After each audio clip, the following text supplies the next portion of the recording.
This is long term video. ఈ bike వచ్చేసి నేను 2023లో కొన్నా. ఈ దీని కాస్ట్ వచ్చేసి 2,83,000 అయిందనమాట నాకి. దీని ఫుల్ డీటెయిల్స్ వీడియోలోకి వెళ్దాం. This is super hot SD adventure. It's look like A రగడ్ of road and touring vehicle. ఈ వెహికల్ లెంత్ వచ్చేసి 2.16 మీటర్స్. దీని విడ్త్ వచ్చేసి 0.86 మీటర్స్. దీని హైట్ వచ్చేసి 1.38 మీటర్స్. దీని వీల్ బేస్ వచ్చేసి 1.43 మీటర్స్. దీని గ్రౌండ్ క్లియరెన్స్ వచ్చేసి 220 mm. దీని వెయిట్ వచ్చేసి 188 కేజెస్ వస్తుంది. ఇంజన్ విషయానికి వస్తే single cylinder 6 speed gear box తోటి వస్తుంది. 334 cc ఇంజన్. పవర్ వచ్చేసి 30.2 bhp, 8000 rpm. టార్క్ వచ్చేసి 29.9, 6500 rpm. ఫ్యూయల్ ట్యాంక్ కెపాసిటీ వచ్చేసి 15 లీటర్స్, రిజర్వ్ ఇంక్లూడింగ్ రిజర్వ్ అన్నమాట. ఫ్రంట్ సస్పెన్షన్ వచ్చేసి 200 mm టెలిస్కోపిక్ ఫోర్క్ తోటి వస్తుంది. రేర్ మోనోషాక్ సస్పెన్షన్ ఇచ్చారు, 180 mm తోటి వస్తుంది. ఫ్రంట్ బ్రేక్ వచ్చేసి 320 mm disc with dual channel ABS తోటి వస్తుంది. రేర్ బ్రేక్ వచ్చేసి 240 mm disc with dual channel ABS వస్తుంది. దీంట్లో ప్లస్ పాయింట్ ఏంటంటే 2 ఏబిఎస్ లోనే వస్తుంది, అదొక ప్లస్ పాయింట్. దీంట్లో handle bar left side mode and shift, up arrow, down arrow switches అయితే ఇచ్చిండు. Turn to turn navigation switches అయితే ఇచ్చిండు. హార్న్ స్విచ్ అయితే ఉంది ఇక్కడ. ఛార్జింగ్ పోర్ట్ విషయానికి వస్తే 12 watts USB and type C port అయితే ఇచ్చిండు. ఇన్స్ట్రుమెంట్ క్లస్టర్ విషయానికి వస్తే malfunction indication light, engine coolant temperature indication, left and right hand indicator, high beam and low beam indicator, neutral indication, ABS indicator, low fuel indicator, low battery indicator, engine RPM meter, speedometer, odometer, trip meter, gear indicator, fuel level indication, clock, side stand on indicator, ABS modes, navigation icons, display, communication icons. దీంట్లో 3 modes ఉంటాయి: road, off road, rain mode.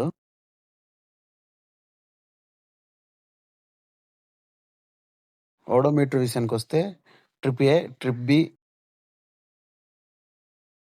Average fuel efficiency, fuel range, brightness. Right side handle bar విషయానికి వస్తే engine kill switch, self switch and hazard light switches అయితే ఇచ్చిండు. ముందుగా మనం servicing విషయానికి వస్తే ఫస్ట్ సర్వీసింగ్ ఒక రేంజ్ లో అయిపోతుంది, ఎందుకంటే 2000 అట్లా అయిపోయింది. సెకండ్ సర్వీసింగ్ కి నా మాస్టర్ సిలిండర్ పాడైపోయింది, అదొకటి బొక్క అనుకోవచ్చు. అదొక 6000 అట్లా పడింది. 2000 ప్లస్ 6000, ఇది ఒక 8000. నేను మినిమం ఎప్పుడు వెళ్ళినా గానీ మినిమం ఒక 5 to 6,000 లోపల సర్వీసింగ్ కాస్ట్ అయితే అవుతుంది. జనరల్ గా వాళ్ళు చెప్పేది ఏంటైతే ఏదో ఒకటి మన అద్దుల కొద్దీ ఏదో ఒకటి చేస్తుంటా నేను. వీళ్ళు ఒకసారి మ్యాగ్నెటిక్ కాయిల్ కాలిపోయింది, అది వారంటీలోనే రీప్లేస్ చేసిర్రు. అదొక మామూలుగా మనం వేయించుకున్నా కూడా ఒక 5,500 అలా పడుతుందంట. ఒక బ్యాటరీ అయితే చేంజ్ చేసిన. పెయింట్ రస్ట్ ఇష్యూ ఉంది, సో అది కొంచెం దీంట్లో ఇష్యూ అనుకోవచ్చు. ఇంకా ఇది సిటీలో ట్రాఫిక్ అయితే పెద్దగా వర్కౌట్ అవ్వదు, ఎందుకంటే ఇక్కడ సిటీలో చాలా హీట్ ప్రొడ్యూస్ చేస్తుంది, చాలా అంటే చాలా. అందుకే దీన్ని సూపర్ హాట్ అని అన్నా నేను. ఇంకా ఈ విండ్షీల్డ్ అయితే నేను అరౌండ్ ఒక 6 to 8 దగ్గర మార్పించుండొచ్చు. అది ఊరికనే పగిలిపోయింది, చాలా డెలికేట్ అనమాట. అది కొంచెం క్వాలిటీ ఇచ్చింటే బాగుండు అనిపించింది. జస్ట్ ఇట్లా కింద పడ్డ కూడా అవుట్ అవుతుంది అది. ఇంకా బ్యాటరీ కూడా ఒకటి చేంజ్ చేసిన నేను. ఆమ్రాన్ కి షిఫ్ట్ అయినా. మామూలుగా వాళ్ళు టాటా అది ఇచ్చింటే అది వర్క్ అవ్వట్లేదని చెప్పి దాన్ని మార్చేసిన నేను. ఒక సెంటర్ స్టాండ్ ఇచ్చింటే బాగుండు అనిపించింది. మామూలుగా దీన్ని తయారు చేయడానికి ఎవరు ఒప్పుకోరు, దీన్ని చూసే భయపడతారు.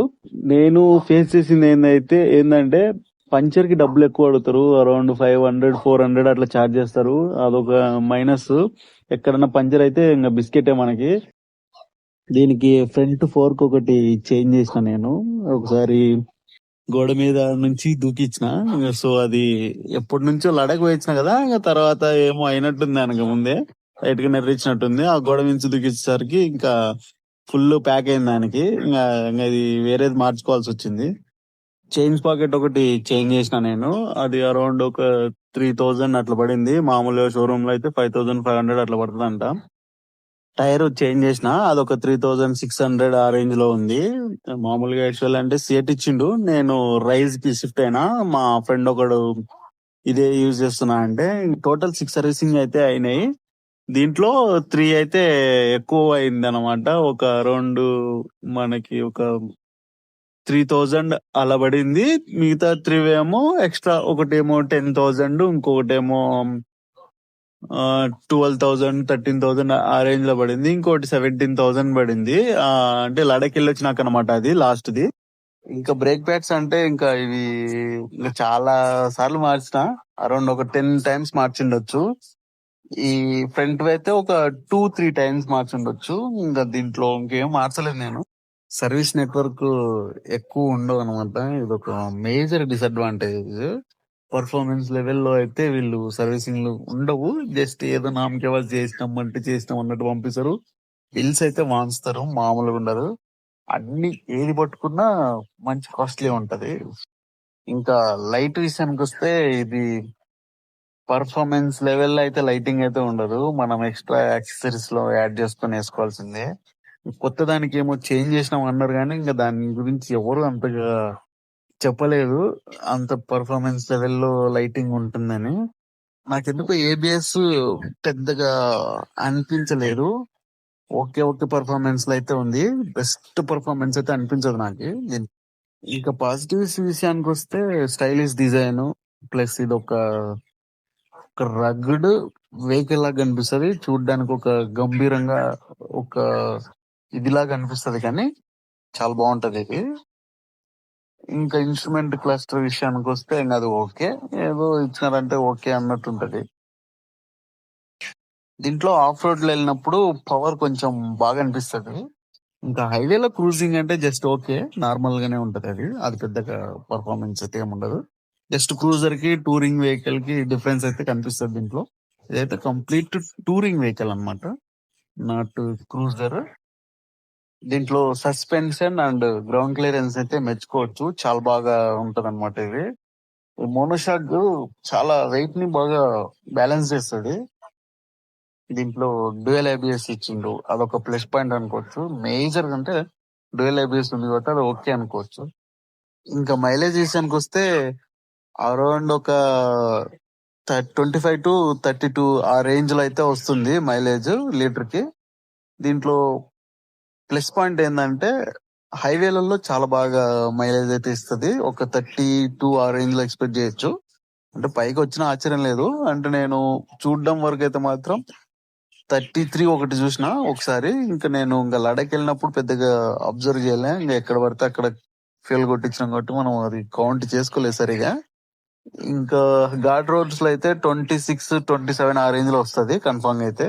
ఇంకా లోకల్ సిటీ రైడ్స్ లో అయితే 25 గ్యారంటీగా వస్తది.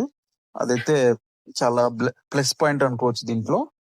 మినిమం 5-8 ఉంటే కంఫర్టబుల్ రైడ్ అయితే ఎక్స్పీరియన్స్ చేయొచ్చు. చాలా బాగా ఎక్స్పీరియన్స్ అయితే టూరింగ్ అయితే చాలా బెస్ట్ ఫర్ టూరింగ్ అనమాట ఇది.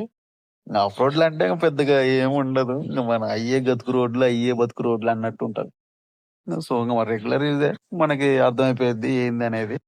ఇంకా ఇంకా బిల్ట్ క్వాలిటీ విషయానికొస్తే మంచి బిల్ట్ క్వాలిటీ ఉంటది. కాకపోతే ఆహ్, కొంచెం రస్ట్ అయితే ఫార్మ్ అవుతుంటది. అది సైలెన్సర్ దగ్గరే. అది ఒక ప్లేస్‌లోనే మిగతా ఎక్కడ నేను అబ్జర్వ్ చేసింది లేదు. నాకైతే అంతగా రాలేదు. సో, ఇది కొంచెం ఇచ్చింటే బావుండు. Heating issue major issue. ఇంకోటి సర్వీసింగ్ సెంటర్స్ మే మేజర్ సిటీస్‌లో గాని, డిస్ట్రిక్ట్స్‌లో గాని పెట్టింటే బాగుండనిపించింది. చాలా తక్కువుంటాయి మన ఏపీ, తెలంగాణలో.